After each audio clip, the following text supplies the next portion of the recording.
Of all the things that our parents do, naming us is perhaps their most selfish act. It's true that they may have given you a name, but at the same time, it is their name.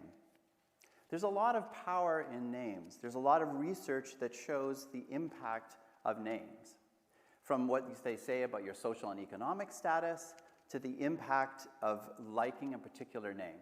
For example, if you like the name Lucy, that's my daughter's name, then you'll see other Lucys favorably.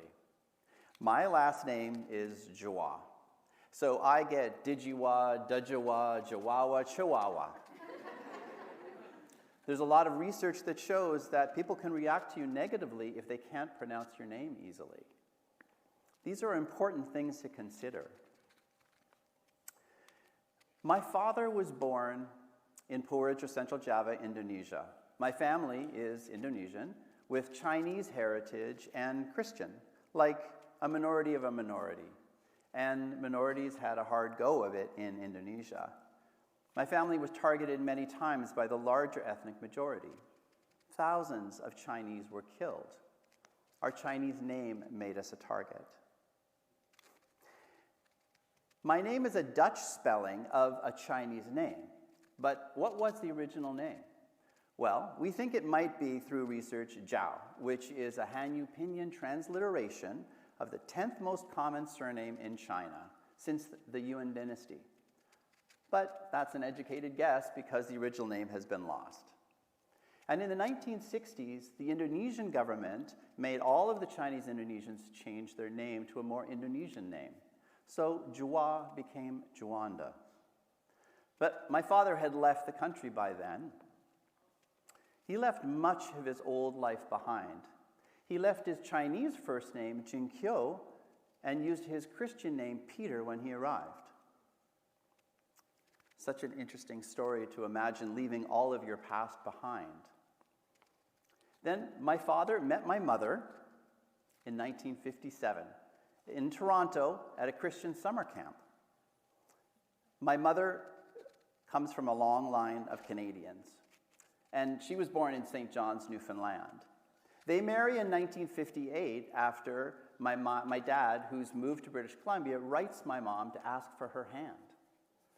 Those were the days. My mom takes my dad's last name after she learns how to pronounce it. My wife actually kept her last name. And we had a deal that all the kids would be named after me. And it's interesting to think that 50 years ago, about 70% of brides took their husband's name. And today, that is about the same percentage, which is really wild. Indonesians often don't have last names. The men and women will have given names, and sometimes they'll take the name of their father as their last name. So married couples often have a different last name. I was born in July 5th, 1968, here in Vancouver. Sandra and Peter. They named me Philip, which was the 71st most popular name in Canada at that time. And weirdly, there was actually 12 girls that were also named Philip. But Philip has been on a downward slide since then to 1,034th. But my dad loved the name because of Philip the Apostle, who was one of the disciples of Christ. He was Greek and was martyred for speaking too much.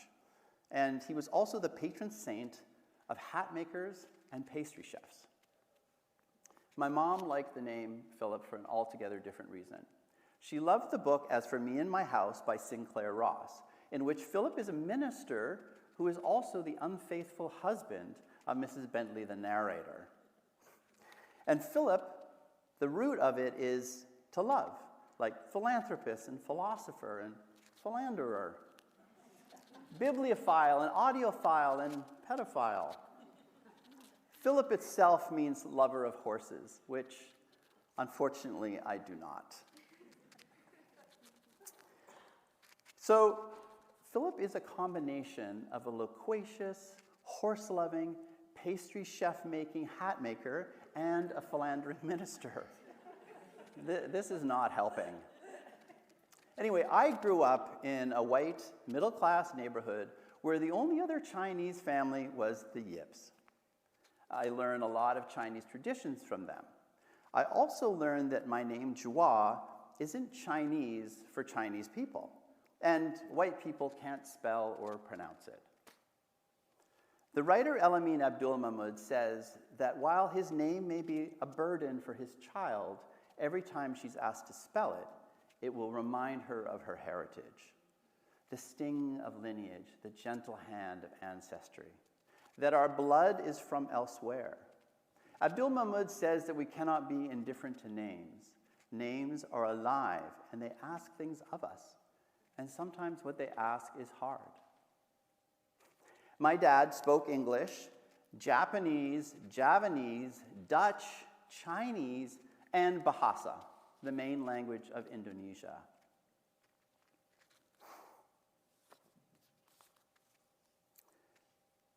He was such a quiet man, and despite speaking all those languages, he hardly spoke. So when he died in 2015, I had a lot of unasked and unanswered questions. I thought I would have more time. I know my dad loved me, but I wasn't an ideal son. And that really, in my mind, wanted to be that son that he always wanted. I felt unmoored, but at the same time, there was an opportunity to investigate my Chinese heritage. In 2002, I had gone to a Chinese mystic in Indonesia with my dad. It was a family tradition, and it's funny that the Indonesian government had taken away our Chinese name, but I could, in the back rooms of Jakarta, get a new one. My dad had fled the country without his Chinese name, and here I was returning all the way to get one. Such is the strange cycle of immigrant families. A good Chinese name has to have metaphorical meaning, it has to have a good sound, and also has to be visually appealing. Well, the mystic gave me several options, and they were based on my birth chart and the names that I had. I chose Kang Soon, success without any hindrance. I thought, that's a good gift for myself, and I don't really speak Chinese, so I don't really know how to write Chinese. So while I liked the sound, it looked fine to me. But you know, getting a Chinese name so late in life started to change my thinking.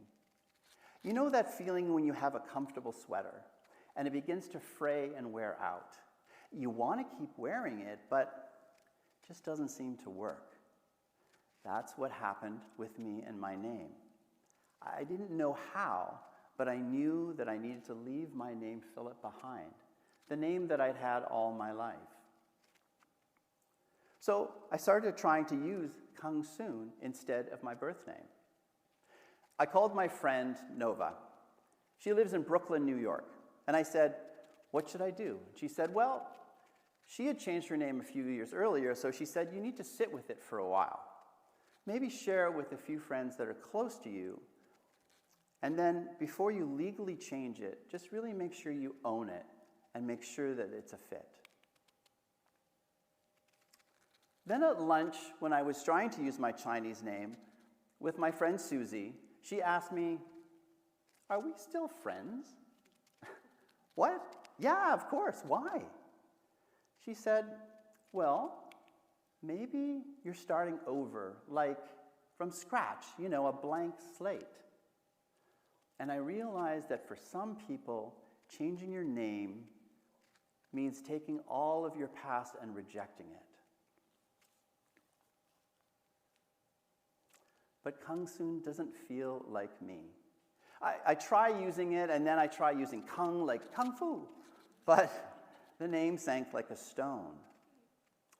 And then I realized that I didn't have to use a name given to me by a Chinese mystic.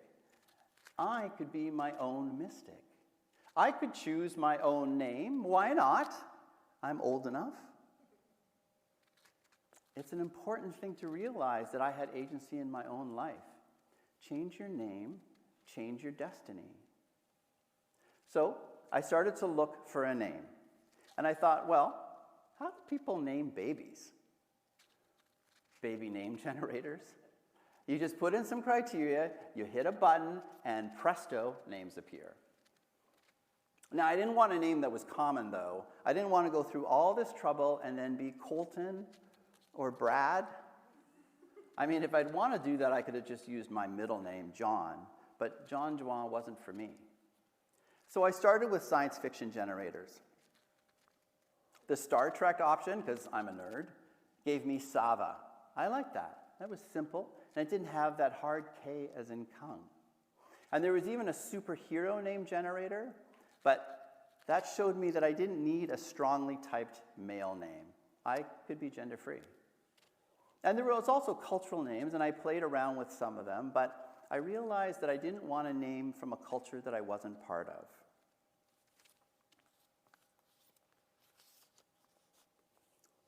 The trouble was, I couldn't find anything. Our parents naming us, it does make it easier.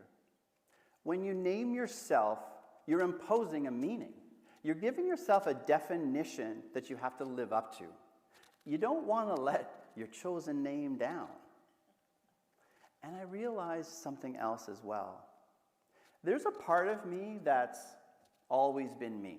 Even though, like, throughout the years, year after year, decade after decade, my body physically is completely changed. But there's a part of me that always and always will be me. Who are you? I see you. And I know your name isn't Philip. But time passes, and I can't find anything. And I don't share what's going on with me in this selecting a new name journey because it feels too vulnerable, too private. And then I remember something that I liked when I was a kid. Do you remember Miami Vice? Well, the opening credits were perfect for a 14-year-old boy. I mean, South Beach cleavage, flamingos, concerts, beaches and boxing, and a quick clip of a man whipping a ball with a handheld basket. And I thought, oh, that's really cool. What is that? Well, and remember, I'm 14, so this is like before research, before the internet, and research was a thing. Anyway, I found out that it was Djwa. Well, later I realized that the pronunciation was Highlight. But I really liked the sport, and I liked the way that I said it. So I add that to my list. Then one day in 2019, I'm on the Sunshine Coast, and I'm sitting beside the water on the rocks. I'm thinking about my father. And I brought all my names with me, and I start to think through them all and meditate deeply over each one. I go through, nope, nope, nope, no, and then yes, that's it. That's me. It's Djwa. The part of me that's always been me. It's like you're looking at rough water and suddenly it calms and you're staring at yourself back in the reflection.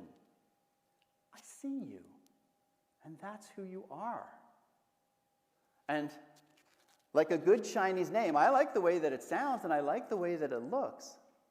I find out that in Chinese, it means to demolish or tear or dismantle. But there's another meaning in Chinese. Djwa in Chinese also means son, as in child of. Djwa, child of Sandra and Peter. In a way, it's back to my roots. I might not know my father's full story, but I've chosen a name that makes me feel closer to him, and that feels good. But I tried to get my wife on the phone, but couldn't, several times, because she was traveling. I needed to let her know about this life-changing decision. But then the next day, the day after my name decision day, I'm traveling back to Vancouver. And I'm taking the ferry, and beside the ferry, there's a beach. And even though I've been taking this ferry all my life, I had never been down to this beach. And I go down to this beach, and there, sitting on a log, is my friend from Brooklyn, New York, Nova. She's sitting there. And I walk up to her, and the first thing she says to me is, "Hey, how's your name change going?" What are the chances that I would be here the moment that she is, that she was the first person that I spoke to 4 years ago to ask about my name change, and now the first person that I speak my new name? I feel like the universe was giving me a sign. But I still haven't reached my wife. She calls back a few days later, and I tell her what's happening. I know she's trying to hear me, but I think she felt like my friend did, that I was starting over. She's not sure where she fits in with Djwa. And to be honest, I wasn't either. So 3 months later, after 25 years of marriage, we separate.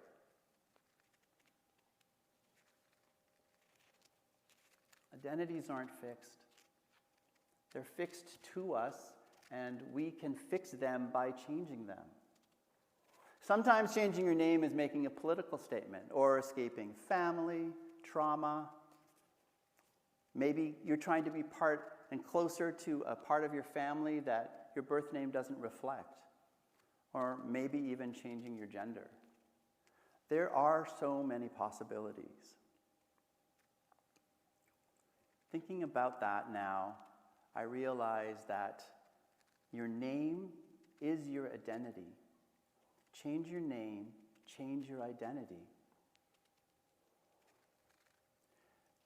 The good news is that there are some other definitions of Djwa from the Urban Dictionary. A person who's loyal till the end, might appear cocky sometimes, but has every right to do so. Creative, cultured, artistic, fierce, confident, and stunning, a prefix given to any word to emphasize the amazingness of the word, making another word better than it already is. I mean, I have a Djwa name, right? Listen, I see my name change as a way of showing who I am on the inside with who I am on the outside. The person that I've always been. My new name is my new friend. It's soul matching. It's a way to make a connection between who I am and who I want to be. But it's scary, and I'm sure I want to be open and vulnerable, but I realize now that not everyone can swim the same waters. As the poet Mega Rao says, sometimes we can't return to the people we once were. Listen to me. That is okay. I am grateful to Nova for helping me find the courage to change my name, and to Susie for showing me that changing my name might hurt and confuse the people that love me, and to the producers of the opening credits of Miami Vice. But I'm especially grateful to the people that have accepted my new name, especially my mother, Sandra. Can you change your life with a name? Hi, my name is Djwa.